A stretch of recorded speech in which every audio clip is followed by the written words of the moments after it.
Siang itu, cuaca Bandung terasa lebih terik dari biasanya. Di sebuah gang kecil yang cukup ramai oleh lalu lintas warga, berdiri sebuah warung makan sederhana bernama Soto Bandung Pak Raka. Warung itu berdinding kayu, beratap seng, dan berukuran tidak lebih besar dari ruang tamu rumah sederhana. Aroma kaldu sapi sesekali menyeruak keluar dari dapur, tetapi tak cukup menggoda banyak orang untuk mampir. Pak Raka, pria berusia 45 tahun dengan tubuh sedikit bungkuk dan wajah yang terlihat lebih tua dari usianya, berdiri di belakang meja kasir sambil menyeka keringat di dahinya. Ia memandangi kursi-kursi kosong di warungnya dengan tatapan lesu. Sudah 3 hari berturut-turut hanya ada 2 pelanggan yang datang, dan keduanya pun hanya memesan 1 mangkuk soto, tak lebih.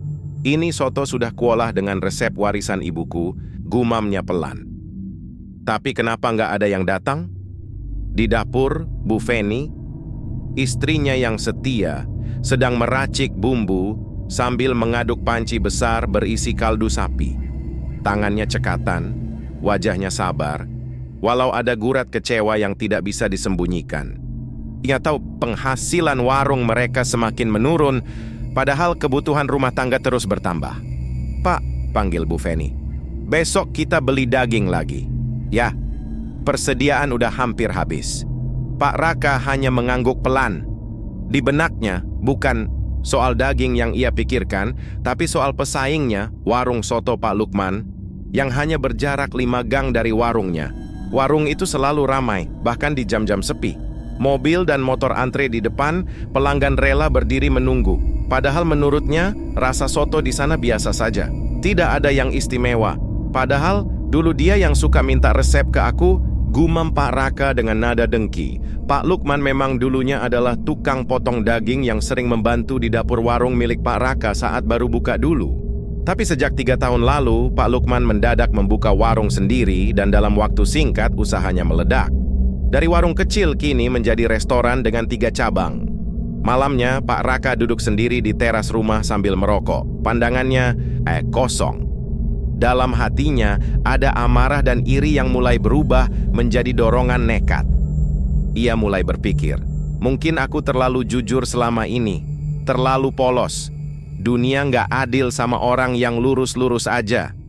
Di tengah lamunan itu, datang seorang lelaki tua asing. Pakaiannya lusuh, rambutnya beruban tak terurus, dan sorot matanya tajam namun penuh rahasia. Lelaki itu menghampiri Pak Raka tanpa diundang. "Warung sepi ya?" katanya tanpa basa-basi. Pak Raka terkejut. "Iya, Bapak siapa ya?" "Aku cuma lewat. Tapi aku tahu rasa iri itu mulai tumbuh di hatimu. Dan aku tahu kamu mau warungmu ramai." Pak Raka mengerutkan kening. Hatinya tak nyaman, tapi juga penasaran. "Kamu ini siapa sebenarnya?" Si lelaki tersenyum, tapi senyumnya bukan senyum biasa. Ada sesuatu yang membuat bulu kuduk berdiri. Ada cara cepat, tapi bukan untuk orang penakut. "Kamu siap?" Pak Raka terdiam. Dalam hatinya muncul suara kecil. "Ini gila, jangan ditanggapi." Tapi ada juga bisikan lain yang berkata, "Mau sampai kapan hidup begini? Cara apa maksudmu?" tanya Pak Raka pelan. "Lelaki." Tua itu mendekat lalu berbisik, "Besok malam, jam 2, temui aku di hutan kecil belakang Pasar Kembang. Bawa sesuatu dari dapurmu." Sebelum Pak Raka bisa bertanya lebih jauh, lelaki itu berjalan pergi begitu saja. Tanpa pamit, tanpa menoleh. Hanya meninggalkan aroma menyengat seperti daging busuk yang terbakar. Pak Raka berdiri mematung. Dalam pikirannya, ia tahu ini bukan jalan yang benar. Tapi saat ia menoleh ke arah warungnya yang gelap dan sepi, ia merasa seperti tidak punya pilihan lain. Warung soto Bandung miliknya butuh keajaiban. Dan entah kenapa, malam itu, ia merasa keajaiban itu mungkin memang butuh harga yang mahal. Malam menjelang dan kota Bandung mulai terlelap di bawah selimut kabut tipis. Jam menunjukkan pukul 1:47 dini hari ketika Pak Raka mengenakan jaket lusuh dan mengambil benda yang diminta oleh lelaki asing itu, pisau dapur berkarat yang biasa, ia gunakan untuk memotong daging. Ia melangkah pelan keluar rumah, memastikan Bu Feni sudah tertidur lelap. Hatinya gelisah, tapi rasa penasaran dan keinginan untuk membalikkan nasib mengalahkan ketakutannya. Langkahnya tertuju ke arah belakang Pasar Kembang, tempat yang jarang didatangi orang karena konon katanya angker dan sering terdengar suara gamelan tengah malam. Tepat jam 2, ia tiba di pinggiran sebuah hutan kecil yang tumbuh liar di belakang pasar. Pohon-pohon besar berdiri seperti penjaga bisu dan kabut tipis mengambang di antara semak-semak. Pak Raka menelan ludah, menyesali keputusannya, tapi tak sanggup berbalik. Tiba-tiba, suara ranting patah terdengar dari arah dalam hutan. Seseorang muncul dari balik kegelapan, lelaki tua itu, dengan jubah hitam panjang dan mata yang kini tampak menyala merah samar. Di tangannya ada tongkat kayu bengkok seperti akar tua. "Kau datang," katanya. Suara beratnya menggema seperti berasal dari dua arah sekaligus. Pak Raka mengangguk ragu. Saya bawa pisaunya." Lelaki itu mengangguk puas. Ia mengajak Pak Raka masuk ke dalam hutan ke sebuah lapangan tanah kecil yang dikelilingi batu-batu berlumut. Di tengahnya ada lingkaran tanah dengan simbol-simbol aneh yang diukir di tanah, entah dengan darah atau lumpur kering. "Letakkan pisaumu di tengah," kata lelaki itu. Dengan tangan gemetar, Pak Raka menaruh pisaunya. Lelaki tua itu kemudian mulai melantunkan doa atau mantra dalam bahasa yang tak dikenalnya. Suara yang terdengar seperti campuran nyanyian dan bisikan iblis. Tiba-tiba angin berhembus kencang, kabut menebal, udara menjadi sangat dingin. Suara-suara aneh mulai terdengar, jeritan rintihan dan kadang tawa cekikikan dari arah yang tidak terlihat. Pak Raka memejamkan mata. Kakinya lemas, tapi dia bertahan. "Dengarkan aku baik-baik," kata lelaki itu dengan suara rendah namun tajam. "Kau ingin warungmu ramai, aku bisa memberikannya, tapi ada syarat." "Apa?" tanya Pak Raka pelan.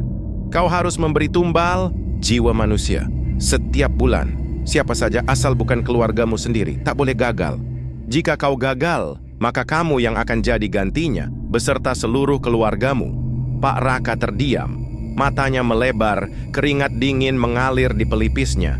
Hatinya berontak, tapi bayangan warung sepi, hutang menumpuk, dan wajah kecewa Bu Feni membuat pikirannya jadi gelap.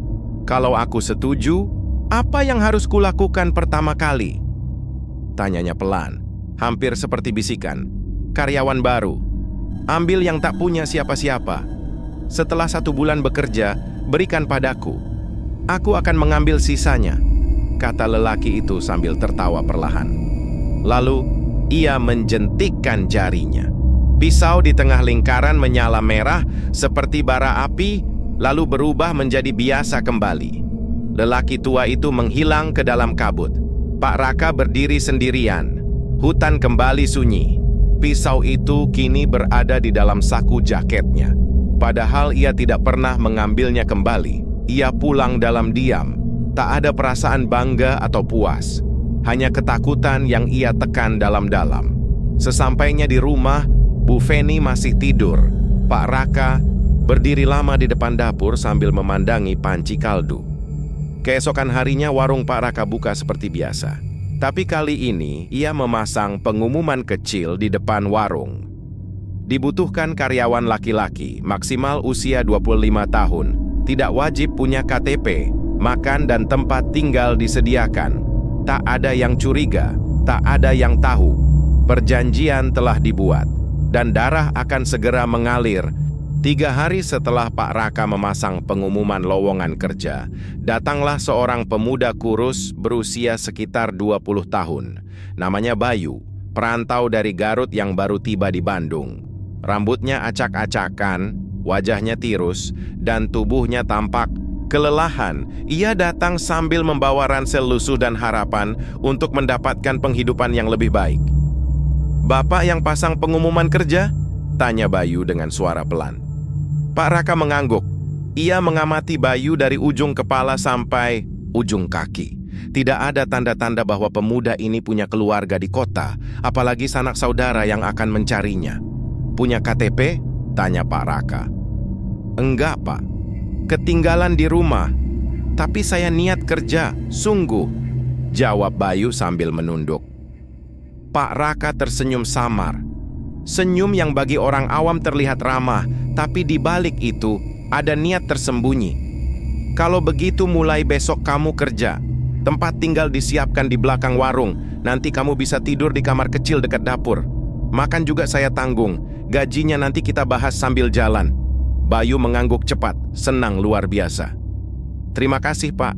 Saya nggak akan nyesel Bapak angkat saya kerja. Pak Raka hanya tersenyum, lalu memanggil Bu Feni yang tengah sibuk di dapur. Bu, ini karyawan baru kita. Namanya Bayu, ujar Pak Raka.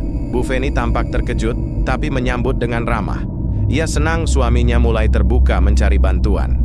Selama ini Pak Raka sangat tertutup soal warung.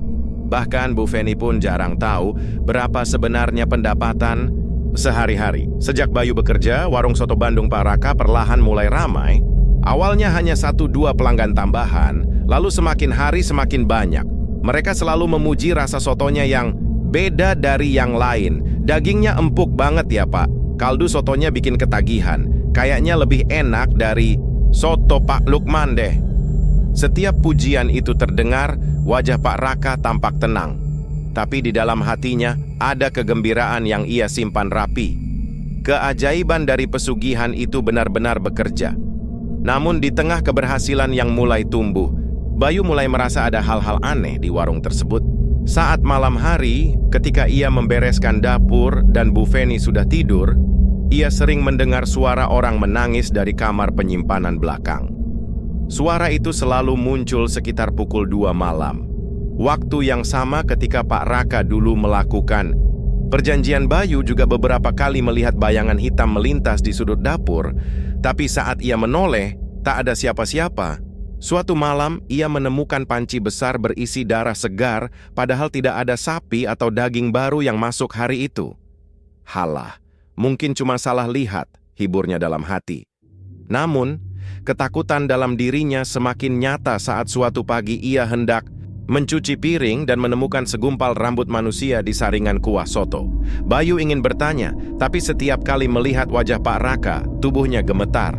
Ada sesuatu dalam tatapan majikannya itu yang membuatnya merasa tak berdaya.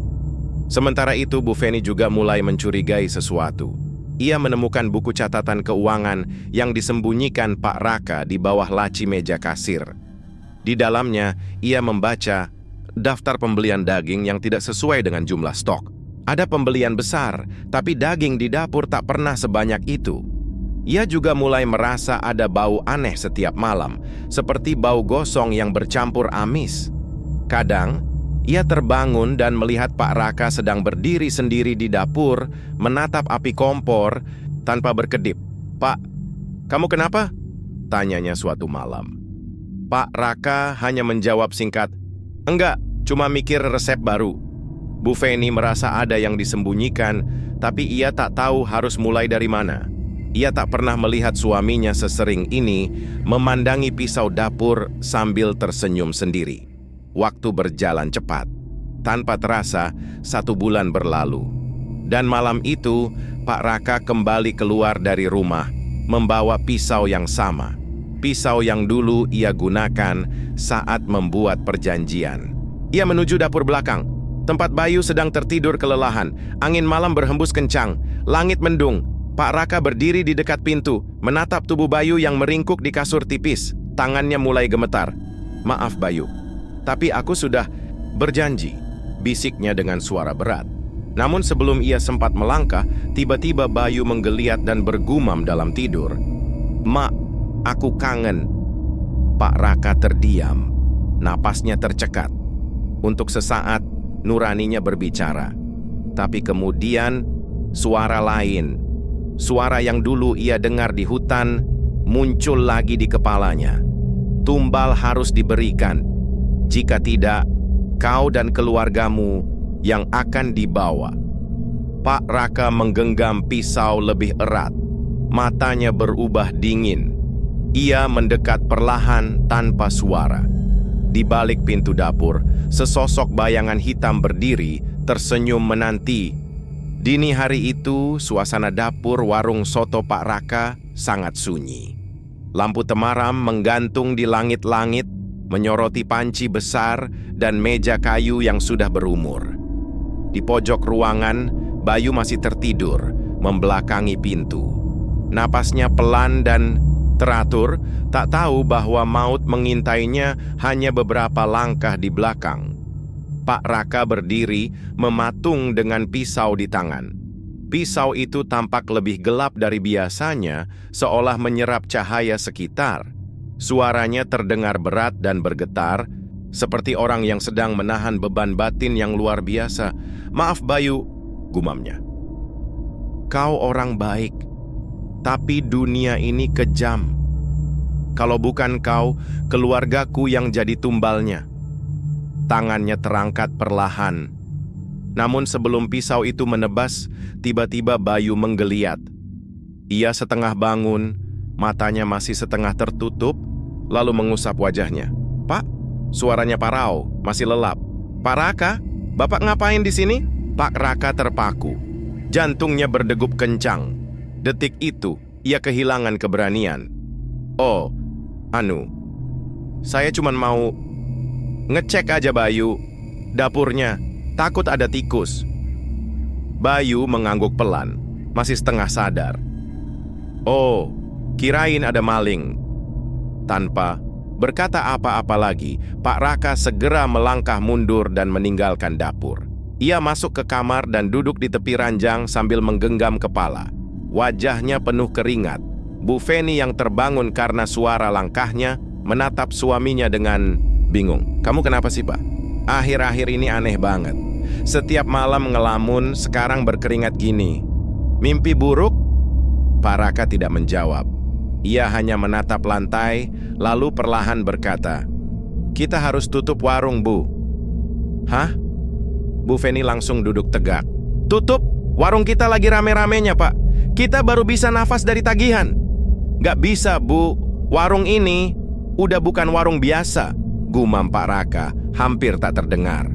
Bu Feni menatap suaminya dengan rasa takut mulai merayap.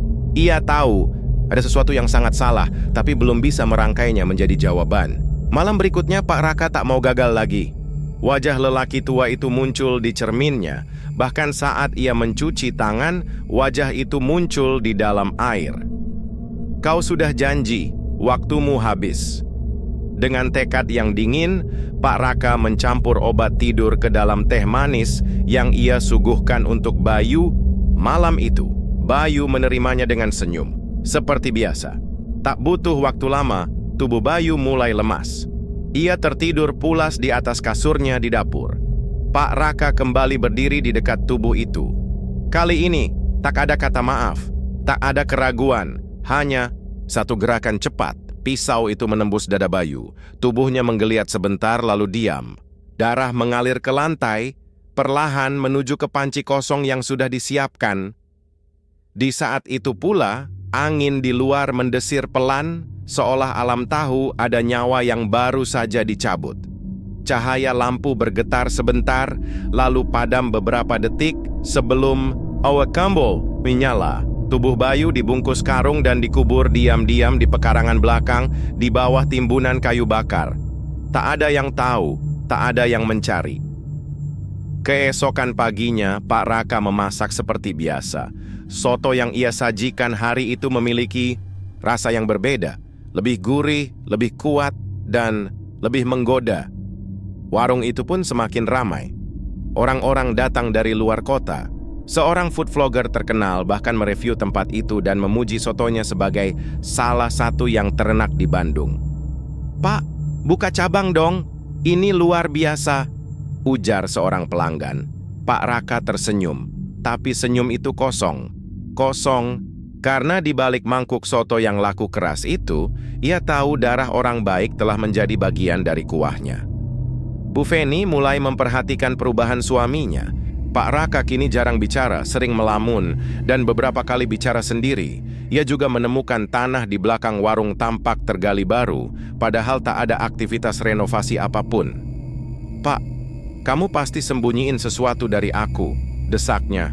Suatu malam Pak Raka menatap istrinya tapi tak mengatakan apa-apa. Ia hanya berjalan menuju dapur dan duduk di bangku. memandangi pisau yang kini selalu ia simpan dekat kompor. Pisau itu tampak menghitam, seolah menyerap setiap jiwa yang disentuhnya. Di tengah semua itu, ada satu hal yang Pak Raka tidak sadari. Arwah Bayu belum pergi. Beberapa pelanggan mulai merasa aneh. Ada yang mengaku melihat sosok laki-laki muda berdiri di dapur, menatap mereka tanpa ekspresi. Ada pula yang mendengar suara rintihan dari belakang warung saat mereka sedang makan. "Pak, dapurnya ada pegawai baru ya? Yang tinggi kurus itu?" tanya seorang pelanggan. Pak Raka kaget. Enggak ada siapa-siapa." "Lah, tadi saya lihat jelas banget dia berdiri di belakang pintu dapur, matanya merah semua." Pak Raka tersenyum palsu, tapi hatinya mencelos. Dia tahu Pak Bayu belum tenang, dan itu baru awal dari kutukan yang lebih besar. Sejak malam tumbal Bayu, warung Pak Raka benar-benar tak pernah sepi. Pelanggan berdatangan silih berganti, bahkan beberapa orang rela antre panjang hanya untuk mencicipi semangkuk soto yang katanya punya rasa misterius yang bikin nagih. Pak Raka seolah mendapat kehidupan baru. Uang mengalir, nama warungnya makin dikenal, dan warung milik Pak Lukman, pesaing lamanya, mulai kehilangan pelanggan. Tapi semua itu hanya gemerlap di permukaan. Di balik keberhasilan yang mendadak itu, rumah tangga Pak Raka mulai berubah. Suasana di rumah yang dulunya hangat kini dipenuhi dengan ketegangan dan keganjilan. Bu Feni, yang sejak awal merasa ada sesuatu yang janggal, mulai sering mengalami mimpi buruk. Hampir tiap malam, ia bermimpi melihat Bayu berdiri di dapur, berlumuran darah dengan mata melotot dan mulut robek hingga ke pipi. "Mbak, tolong, saya dingin." Begitulah suara Bayu dalam mimpi itu, lirih namun penuh penderitaan. Suatu malam, Bu Feni terbangun karena mendengar suara ketukan pelan dari dapur. Ia menoleh ke samping, Pak Raka masih tertidur di sebelahnya. Dengan perasaan tidak enak, ia turun dari tempat tidur dan berjalan menuju dapur. Ketika ia membuka pintu, tidak ada siapa-siapa. Namun ia melihat bekas tapak kaki berlumpur mengarah dari pintu dapur ke tempat panci besar biasa diletakkan. Anehnya lumpur itu basah, padahal malam itu tidak hujan. Ia berjalan pelan dan saat mendekati panci, terdengar suara bisikan pelan dari dalamnya. "Bu, saya di sini." Suara itu membuat tubuh Bu Feni gemetar. Ia menjatuhkan gelas yang dibawanya. Suara pecahan memecah kesunyian. Seketika, Pak Raka terbangun dan langsung berlari ke dapur. "Kamu kenapa, Bu?" tanya Pak Raka dengan nada cemas. "Atau takut ketahuan?" Bu Feni tidak langsung menjawab. Matanya masih menatap panci itu yang kini tampak biasa saja, seperti tidak terjadi apa-apa. Aku dengar suara dari dalam sini," bisiknya sambil menunjuk panci. Pak Raka menarik tangan istrinya, memaksa pergi dari dapur. "Sudahlah, kamu kecapean, banyak pikiran, mungkin cuma mimpi." Tapi Bu Feni tahu apa yang ia lihat dan dengar bukan mimpi. Sejak malam itu, ia mulai diam-diam menyelidiki sendiri apa sebenarnya yang terjadi. Sementara itu, warung semakin ramai. Namun justru sejak saat itu pula, pelanggan-pelanggan mulai mengalami kejadian aneh. Ada seorang wanita muda yang tiba-tiba pingsan setelah makan soto. Ketika sadar, ia menjerit histeris dan berkata bahwa ia melihat mayat berdiri di samping gerobak soto, tersenyum dengan mulut menganga dan darah menetes-netes. "Ada orang mati di situ, di belakang kalian!" Teriaknya sambil menunjuk dapur, lalu berlari keluar tanpa sempat membayar. Beberapa pelanggan lainnya juga mulai mengeluh melihat sosok bayangan di kaca warung, mencium bau amis, padahal makanan tampak bersih, dan yang paling mengerikan, ada yang menemukan potongan kuku manusia kecil di dalam sotonya. Isu itu mulai menyebar pelan-pelan. Pak Raka mulai merasa panik. Ia mencoba menutupi semuanya, tapi dalam hatinya ia tahu, perjanjian itu mulai menagih lebih dari sekadar tumbal. Di malam yang sama, Pak Raka bermimpi buruk. Ia berada di dalam warungnya sendiri, tapi seluruh dindingnya dipenuhi darah. Bayu berdiri di meja kasir, menatapnya dengan senyum mengerikan. "Satu nyawa tak cukup, Pak Raka. Kau harus bayar semuanya." Tiba-tiba, Bayu menunjuk ke arah rumahnya. Di sana, Pak Raka melihat Bu Feni dan anak perempuannya Nisa terikat di kursi dengan mata membelalak ketakutan. Sosok lelaki tua berjubah hitam berdiri di belakang mereka. Janji adalah janji, tumbal harus terus ada, atau keluargamu gantinya. Pak Raka terbangun dengan napas tersengal, tubuh penuh keringat dingin. Ia melihat ke arah ranjang dan mendapati Bu Feni tidak ada di sebelahnya. Ia berlari keluar kamar, suasana rumah hening.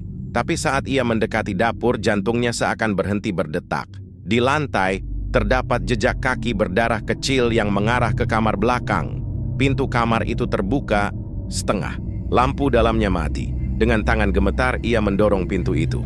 Pak Raka berdiri di depan pintu kamar belakang. Tempat suara-suara aneh dan jejak berdarah itu membawanya. Cahaya dari lorong dapur nyaris tak sampai ke sana, membuat ruangan itu tampak seperti mulut gua gelap yang siap menelan siapapun yang masuk. Dengan tangan gemetar, Pak Raka perlahan mendorong pintu. Pintu itu berderit pelan, suara yang cukup untuk membuat bulu kuduk meremang. Begitu pintu terbuka, ia melihat Bu Feni sedang berdiri di tengah ruangan. Wajahnya pucat, matanya menatap ke bawah, ke arah lantai tanah yang basah dan tampak seperti baru digali. Di hadapan Bu Feni ada karung putih yang terbuka sedikit di bagian atas, menampakkan kain seragam warung yang dikenakan Bayu sebelum menghilang. Bu Feni menoleh. Matanya berkaca-kaca, napasnya terengah. Apa ini, Pak? Tanyanya dengan suara nyaris patah. Pak Raka tak bisa menjawab. Mulutnya terbuka, tapi tak satu pun kata keluar. Dunia seolah membeku. Hatinya dipenuhi ketakutan. Bukan karena dosa yang telah ia lakukan, tapi karena semuanya sudah terungkap. Bu Feni menahan air mata. Ia melangkah mundur, tak percaya dengan apa yang baru ia temukan. Ini Bayu, ya? Karyawan kita? Yang kamu bilang pergi mendadak? Pak Raka akhirnya bicara pelan. Aku terpaksa, Bu. Terpaksa? Teriak Bu Feni. Kamu membunuh orang, Raka. Karyawan yang percaya sama kamu. Anak muda yang datang dari kampung cari kerja. Kau kubur dia di belakang dapur? Pak Raka memejamkan mata. Ia jatuh berlutut, menggenggam kepala. Aku sudah terikat perjanjian. Perjanjian apa? Tanya Bu Feni, suara masih bergetar karena marah dan takut sekaligus. Pak Raka pun akhirnya menceritakan semuanya. Tentang malam saat ia pergi ke hutan, bertemu lelaki tua berjubah hitam, tentang janji akan kejayaan jika ia memberikan tumbal manusia, dan bagaimana satu tumbal akan membuat warungnya makmur selama 1 bulan.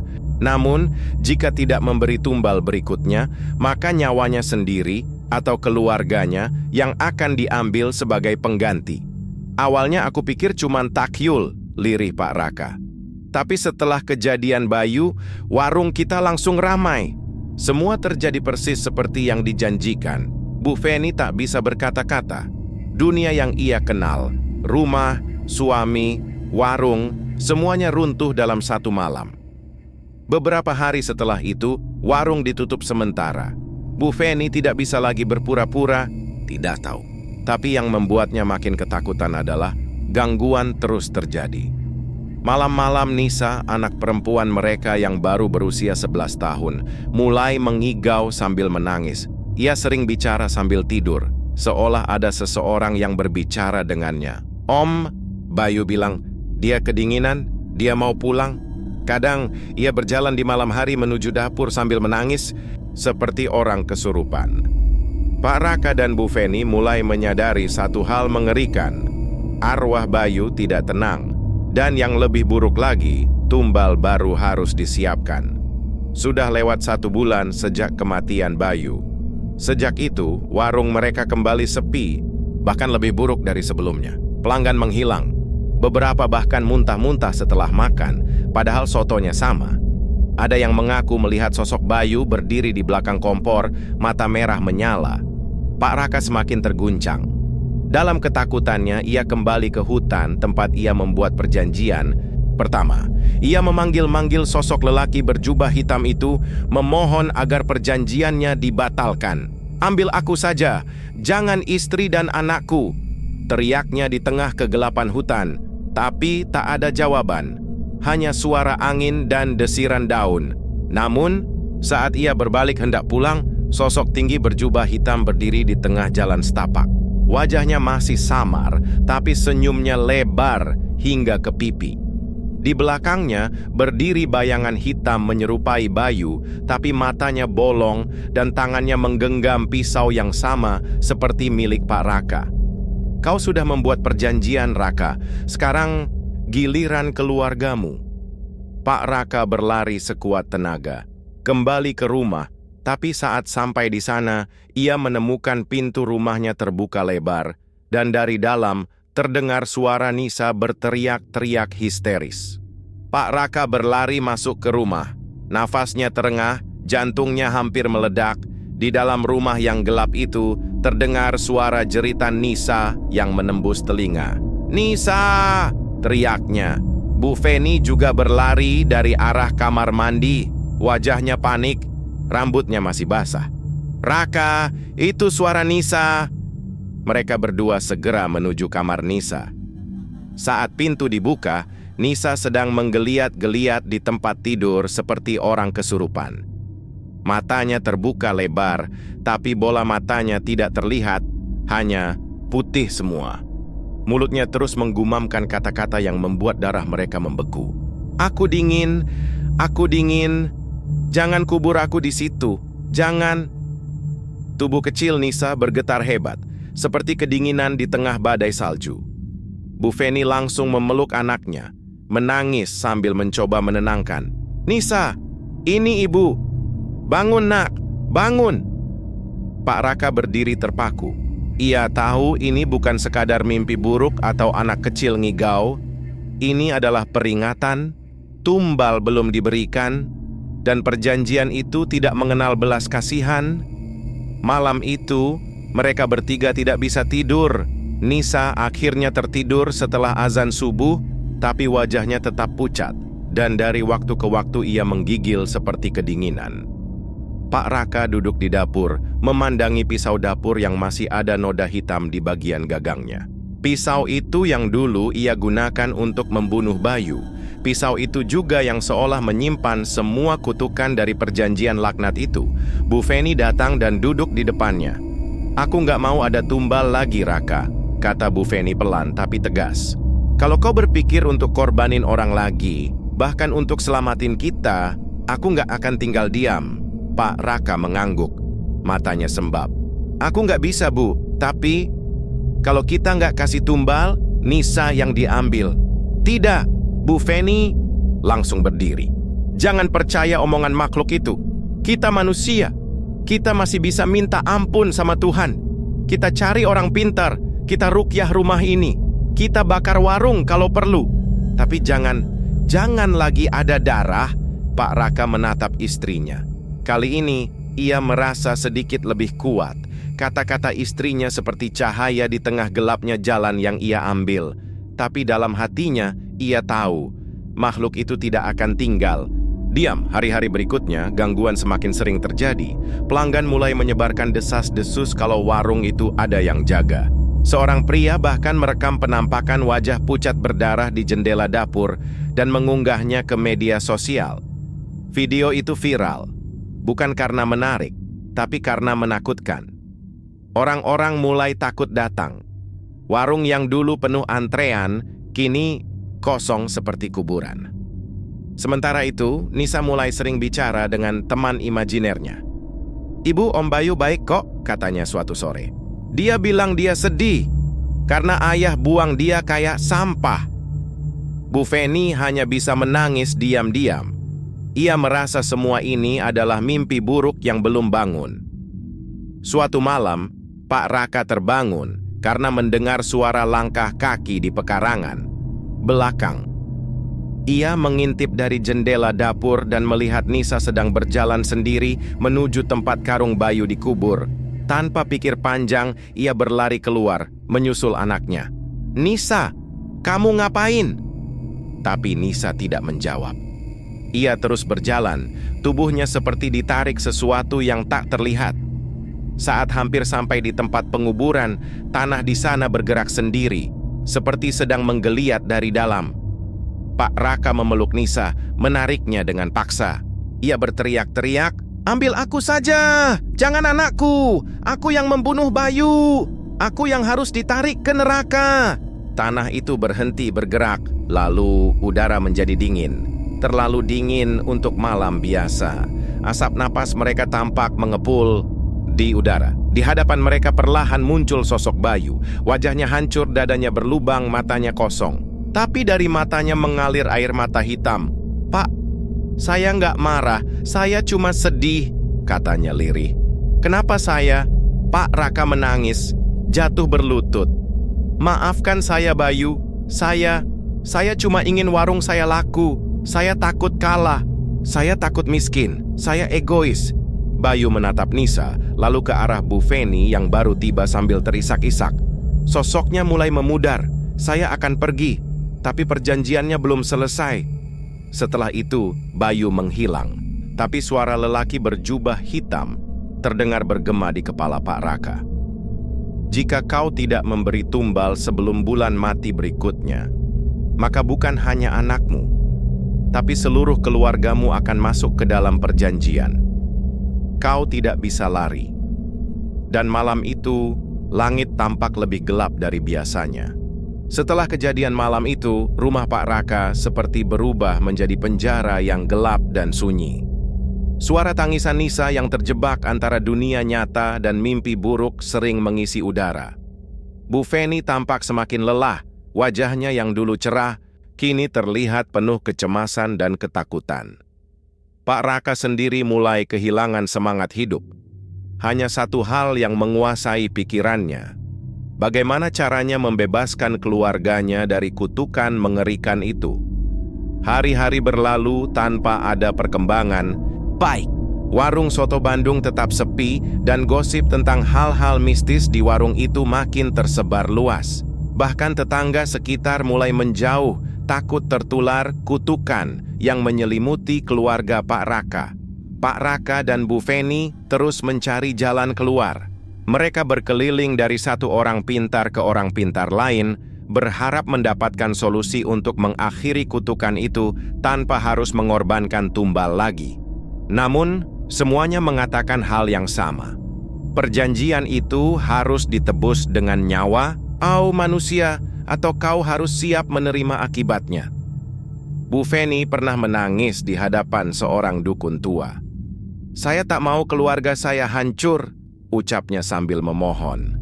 Tapi si dukun hanya menatap dalam dan berkata, "Pilihan itu memang mengerikan, Bu. Tapi ada satu cara lagi, meski sangat berbahaya. Kau harus hadapi makhluk itu sendiri dan negosiasi ulang perjanjian itu. Tapi siapa yang berani?" Pak Raka tahu, jika bukan dirinya yang berani menghadapi makhluk itu, maka siapa lagi? Ia merasa bertanggung jawab atas semua ini. Malam itu, ia mempersiapkan diri dengan membawa sesaji dan beberapa benda yang menurut dukun bisa melindungi diri dari kekuatan gaib. Ia juga mengikat sebuah azimat pemberian dukun di lehernya. "Bu Nisa, aku akan pergi ke hutan malam ini. Aku harus selesaikan semua ini," katanya dengan suara tegas, tapi penuh ketakutan. Bu Feni memegang tangan suaminya erat-erat, air mata mengalir di pipinya. "Jangan sampai kau terluka, Raka. Aku dan Nisa akan menunggu di sini, berdoa untukmu." Pak Raka mengangguk. Malam itu, ia berangkat ke hutan tempat perjanjian pertama dibuat, menyusuri jalan setapak yang diterangi cahaya rembulan. Sesampainya di tengah hutan, suasana menjadi sangat sunyi. Hanya suara angin yang berbisik dan ranting-ranting yang berderak. Pak Raka menaruh sesaji di tanah. Sesendok beras, segelas air, dan sebatang dupa. Ia berlutut dan mulai berdoa pelan. Tak lama kemudian, bayangan sosok berjubah hitam muncul dari balik pepohonan. Wajahnya tak jelas, tapi aura mengerikan memenuhi. "Wow, Dara, Raka," suara itu bergema berat dan dingin. "Kau kembali untuk menepati janji?" Pak Raka mengangkat kepala, menatap lurus ke mata makhluk itu. "Aku ingin negosiasi ulang. Aku ingin keluargaku bebas dari perjanjian ini." Makhluk berjubah tersenyum tipis. Senyum yang membuat bulu kuduk berdiri. "Harganya tetap sama. Nyawa. Pak Raka menghela napas panjang. Aku punya syarat. Makhluk itu menunggu. Aku akan memberikan nyawa, tapi bukan nyawa manusia lain. Nyawaku sendiri, ucap Pak Raka penuh tekad. Makhluk itu diam sejenak, lalu tertawa dalam suara yang menggema seperti ribuan tulang yang retak. Berani, ya? Jika kau berani mati untuk menebus dosa, aku terima. Malam itu, Pak Raka menerima kutukan baru. Tubuh dan jiwanya akan menjadi tumbal berikutnya, dan keluarganya akan dibebaskan dari perjanjian mengerikan itu. Ketika ia kembali ke rumah, tubuhnya sudah mulai berubah. Kulitnya pucat, matanya merah menyala, dan napasnya berat. Namun di matanya masih ada kedamaian karena tahu keluarganya selamat. Bu Feni dan Nisa menyambutnya dengan pelukan erat. Mereka tahu apa yang telah suaminya lakukan. Sejak saat itu, warung soto Bandung mulai ramai lagi. Tapi ada yang berbeda. Pelanggan yang datang sering merasakan hawa dingin dan aroma darah samar yang tidak bisa dijelaskan. Mereka juga melihat bayangan Pak Raka yang terkadang berdiri di sudut dapur, menatap penuh kesedihan, tapi juga keteguhan. Pak Raka sudah menjadi bagian dari kutukan itu. Tubuhnya tak lagi seperti dulu. Ia menjadi penjaga warung, tumbal yang menjaga agar keluarganya bebas dari malapetaka. Namun, dalam hati kecilnya, ia berharap suatu hari nanti kutukan itu bisa benar-benar hilang dan keluarganya bisa hidup normal kembali. Waktu berjalan pelan setelah malam penuh pengorbanan Pak Raka. Rumah dan warung soto Bandung mulai kembali hidup. Pelanggan yang dulu takut datang, kini mulai berdatangan lagi. Soto yang disajikan terasa lebih lezat, seperti ada keajaiban di dalamnya. Namun keluarga Pak Raka tahu ada harga yang harus dibayar untuk semua ini. Bu Feni dan Nisa menjalani hari-hari dengan perasaan campur aduk. Di satu sisi, mereka lega karena tak ada lagi ancaman tumbal manusia yang datang mengintai. Di sisi lain, mereka merasakan kehilangan yang tak terhingga. Pak Raka yang dulu adalah suami dan ayah yang hangat, kini berubah menjadi sosok lain. Bayangan yang sering terlihat berdiri di dapur saat malam tiba. Setiap malam, Bu Feni dan Nisa duduk bersama di ruang tengah, menunggu suara-suara dari dapur, yang kini menjadi tanda bahwa Pak Raka masih berada di sana. Meskipun tubuhnya berubah, kasih sayang dan perlindungan yang ia berikan tetap terasa. Suatu malam, Bu Feni duduk di samping Nisa yang tengah tidur. Ia mengusap rambut anaknya, lembut sambil teringat semua yang telah terjadi. Semua ini gara-gara keserakahan dan ketakutan ayah, bisik Bu Feni pelan. Tapi ayah sudah bayar harga yang sangat mahal. Nisa membuka matanya memandang ibunya. Aku rindu ayah yang dulu, katanya lirih. Bu Feni mengangguk. Aku juga nak, tapi kita harus kuat. Ayah sudah berkorban supaya kita hidup lebih baik. Sementara itu, di warung soto Bandung, sesosok bayangan Pak Raka sering muncul di balik tirai malam.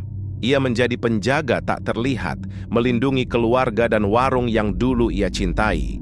Ada kalanya pelanggan merasakan kehangatan yang aneh saat makan di sana, seolah-olah Pak Raka masih memberikan sentuhan kasihnya melalui hidangan soto yang mereka nikmati. Namun ada juga yang merasakan hawa dingin dan suara bisikan samar membuat mereka cepat pergi. Pada suatu siang yang cerah, Bu Feni bertemu dengan seorang tetangga lama yang datang membawa kabar. Ada seorang orang pintar dari kota yang dengar cerita tentang warung ini, kata tetangga itu. Katanya dia bisa membantu keluarga kalian lepas dari kutukan, tapi dengan syarat kalian harus percaya dan siap menghadapi ujian. Bu Feni merasa harapan mulai tumbuh. Ia pun mengajak Nisa untuk bertemu dengan orang pintar itu. Beberapa hari, kemudian orang pintar itu datang ke rumah Pak Raka. Ia membawa kitab dan beberapa benda suci. Dengan suara lembut dan penuh wibawa, ia mulai membaca mantra dan membersihkan rumah dari sisa-sisa energi hitam. Selama proses itu, Bu Feni dan Nisa ikut berdoa dan berharap agar kutukan yang menimpa keluarga mereka bisa benar-benar hilang. Beberapa jambe kembaris ada berubah besar. Suasana rumah terasa lebih ringan, udara lebih hangat, dan keheningan yang mengerikan mulai menghilang. Bu Feni merasakan beban di dadanya perlahan mengendur. Namun, orang pintar itu memberi peringatan terakhir. Kutukan yang menimpa Pak Raka memang sudah melekat kuat. Ia kini menjadi penjaga antara dunia manusia dan dunia gaib. Tapi keluarga ini sudah mendapatkan kesempatan kedua. Jangan pernah membuka kembali pintu gelap itu. Jaga hati dan niat baik agar tidak terjerumus lagi. Malam itu, Bu Feni menatap foto Pak Raka yang terpajang di ruang tamu. Air mata mengalir perlahan. "Terima kasih Raka," ucapnya lirih. "Kau sudah berkorban demi kami. Kini saatnya kami hidup dengan damai." Nisa ikut mengangguk. "Aku janji akan menjaga warung ini dan keluarga kita." Hari-hari pun berlalu. Soto Bandung tetap menjadi warung kecil yang hangat dan penuh kenangan. Bu Feni dan Nisa menjalani hidup dengan tekad kuat untuk tidak lagi terperangkap oleh keserakahan dan ketakutan. Mereka tahu, apapun yang terjadi, keluarga adalah segalanya. Dan cinta yang tulus mampu mengalahkan kegelapan apapun.